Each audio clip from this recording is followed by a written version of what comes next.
pindah. Ini maju ke depan.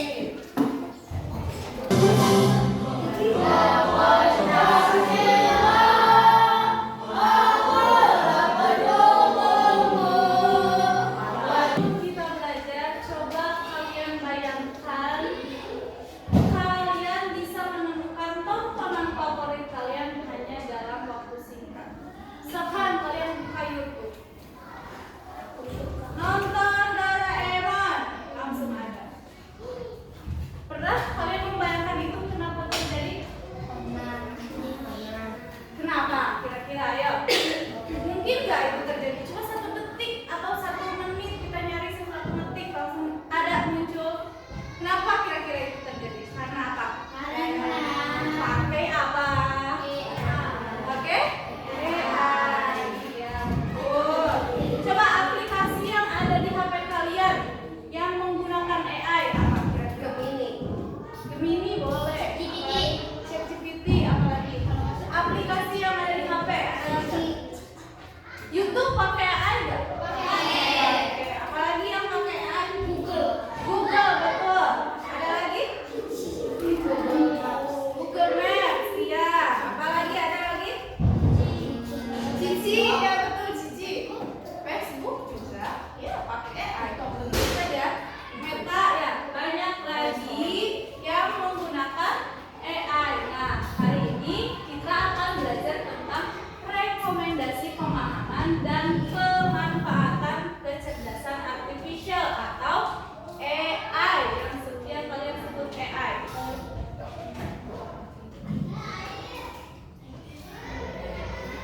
Nah, teman-teman, hari ini kita akan belajar tentang rekomendasi pemahaman dan pemanfaatan kecerdasan artifisial. Materi ini akan membantu kalian mengenal AI lebih dekat agar bisa menggunakannya dengan baik di kehidupan sehari-hari.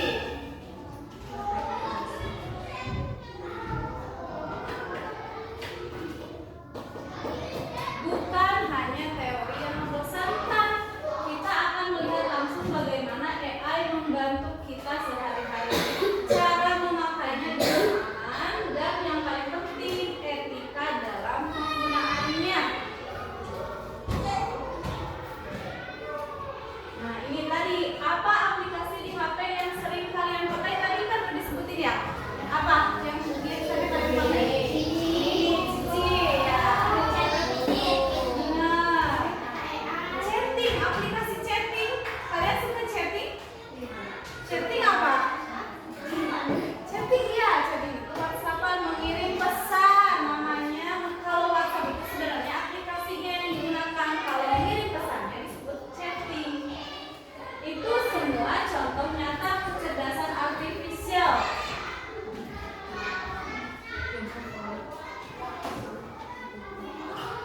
AI sebenarnya sudah ada di sekitar kita. Bahkan saat ini kalian sedang membaca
Pemanfaatan kecerdasan artifisial dalam kehidupan sehari-hari.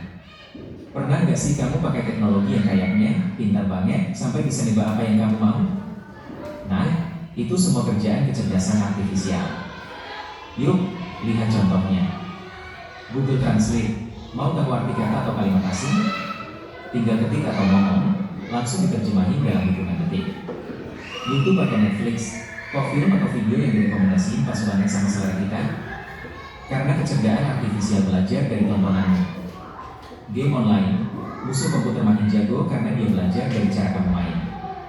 Google Lens, foto aja barangnya, langsung tahu nama benda itu. Siri dan Google Assistant bisa jawab pertanyaan, kayak berapa suhu hari ini?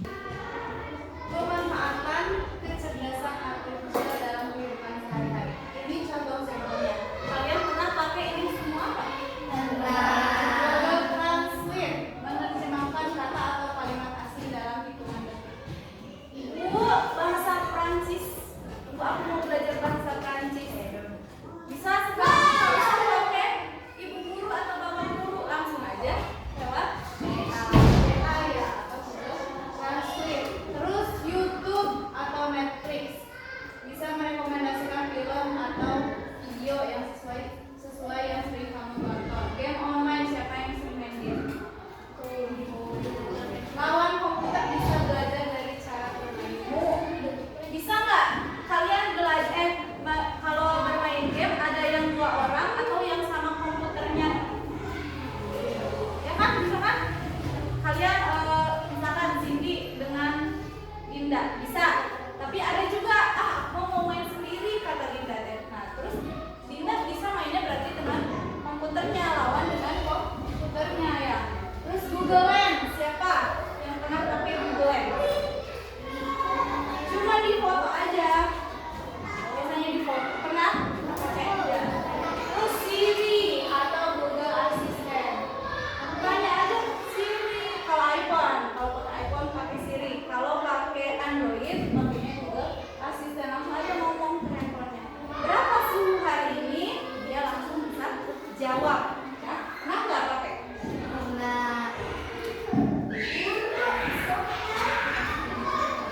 Jadi, ternyata kecerdasan artifisial itu udah jadi bagian hidup kita sehari-hari.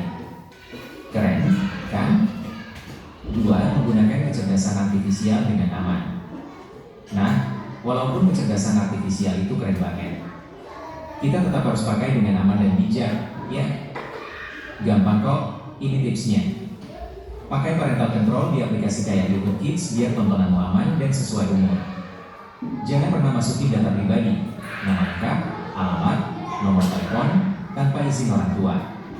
Kalau ada info aneh atau mencurigakan dari AI, langsung tanya guru atau orang tua, jangan asal percaya.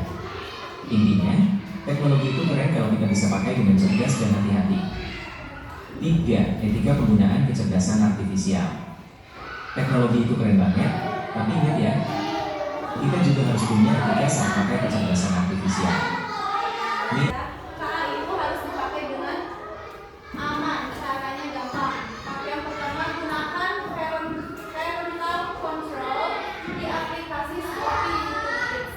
Jadi kalau misalkan masih anak-anak nih, nah nanti bisa dikontrol sama orang tuanya Kak. Jadi bisa tahu apa yang kalian lihat. Orang tua bisa tahu apa yang kalian searching. Ya, jadi jangan searching yang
masukin data pribadi, nama lengkap, alamat, nomor telepon, tanpa izin orang tua.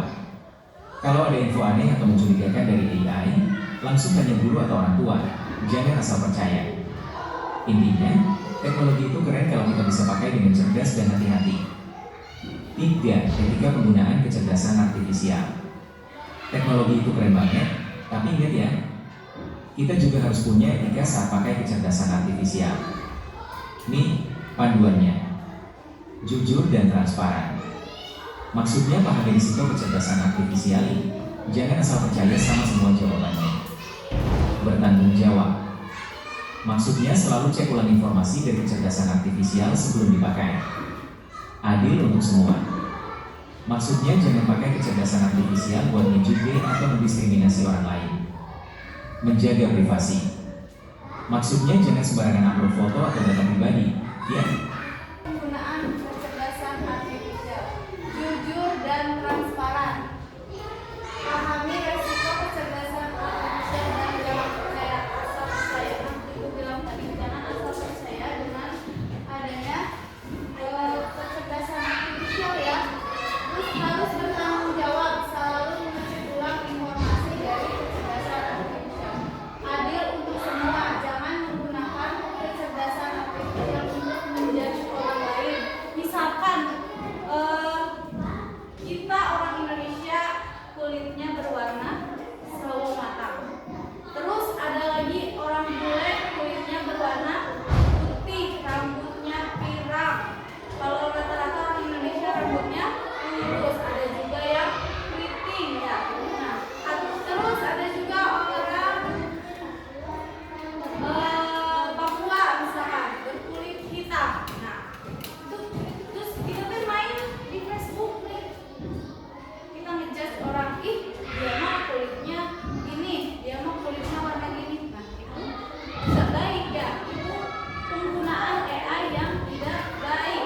Dan sebaiknya kita hindari. Terus yang terakhir, menjaga privasi, jangan sembarangan unggah foto pribadi. Nah, itu bilang tadi, jangan kan ibu aku foto di handphone tanpa kerudung misalnya. Nah, ternyata si foto tanpa kerudung itu tidak sengaja disebar. Sedangkan kita harus menutup aurat bagi perempuan. Nah, tiba-tiba ada aplikasi apa gitu, saya mengizinkan ternyata si datanya masuk ke aplikasi tersebut, foto kita sebar. Nah, itu jadi apa? Tidak baik kan? Makanya jangan sembarangan kita akan mencoba.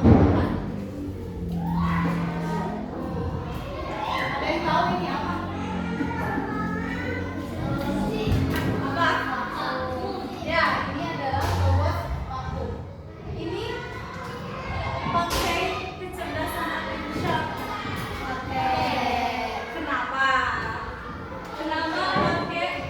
Hah? Betul, karena bisa jalan sendiri. Kenapa? Kenapa dia jalan? Dia mau ngapain? Tugasnya apa? Membersihkan debu.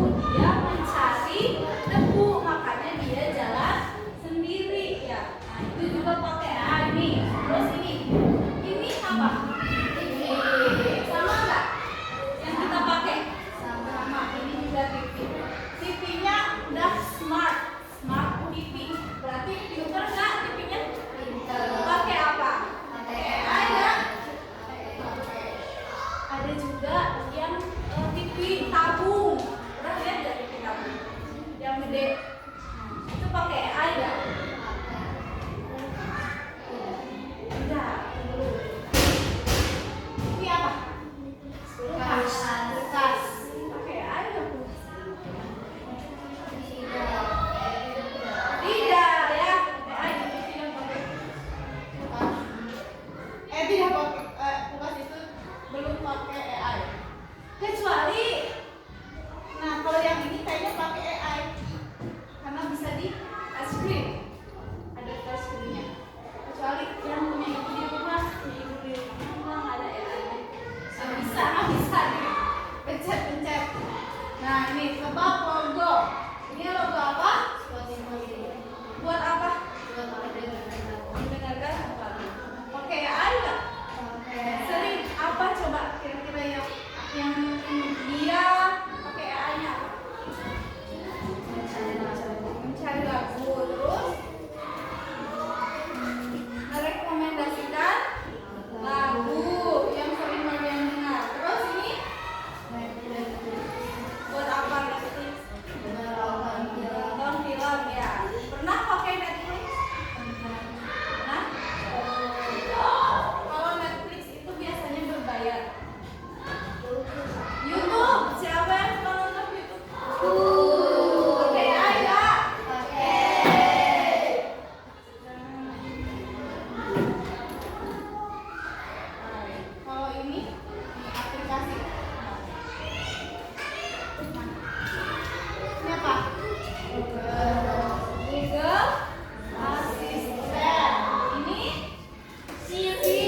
buka Google Maps dan wajib 4. Deteksi wajah pada kamera dan kamera ponsel.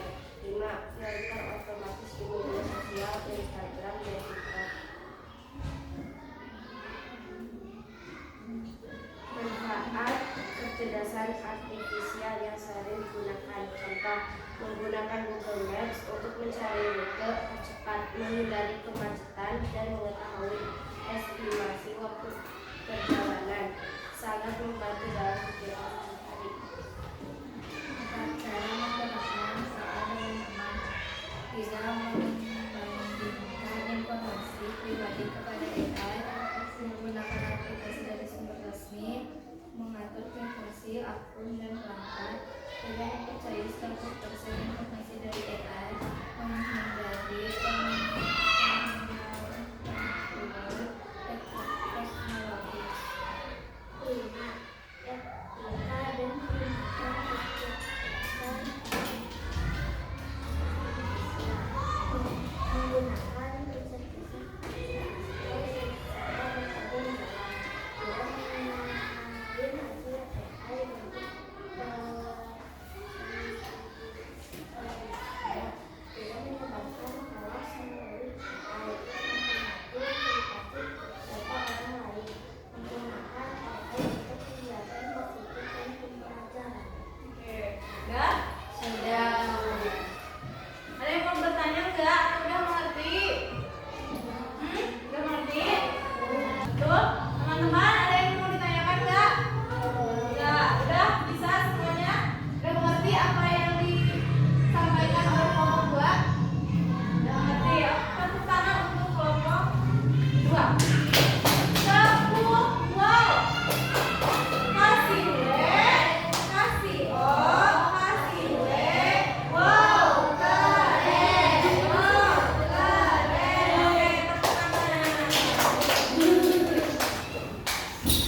Oke ya, udah semuanya.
pribadi itu adalah termasuk etika dalam penggunaan AI ya. Harus selalu menjaga privasi kalian. Jangan menyebarkan data secara sembarangan, apalagi punya orang tua gitu. Atau misalkan dalam membuat media sosial umurnya ditua-tuain, karena nggak bisa Bu. Harusnya kamu segini aturannya di media sosial, bermain media sosial, tapi sama aku ditua-tuain itu nggak boleh ya. Nggak boleh juga, itu pelanggaran dalam